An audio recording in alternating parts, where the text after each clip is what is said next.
when could this go bad?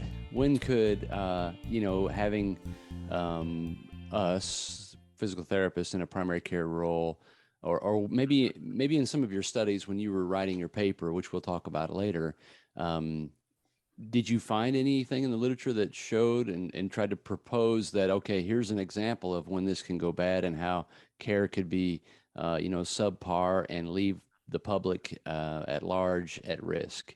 Yeah, well, that's a great question. And, I had a couple of conversations when I was active duty with providers that worked for the VA that were pushing back a little bit. They were actually civilian providers that were actually working within the military system that hadn't really been exposed to physical therapists, serving in this role.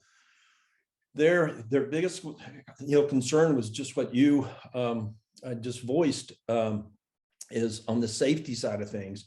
But all of the studies out there, without exception, that I've actually looked at sentinel events where there was a therapist that, the thought would be is, would a therapist just continue to treat a patient and then after months it's determined that the patient's had a cancer or something like that? Yeah. Those are just those cases are not out there. They just aren't. And, I think the biggest surprise to me was in all the studies and all the lit reviews and so forth, you would think you would find a couple. There had to be an outlier out there that had something that they missed, and it was a sentinel event and the patient passed away. It did not happen. That wasn't out there. I think our evaluation skills are so good that I think we actually pick up those things early on. And I think the zebras, red flags, all the things that we're actually kind of taught,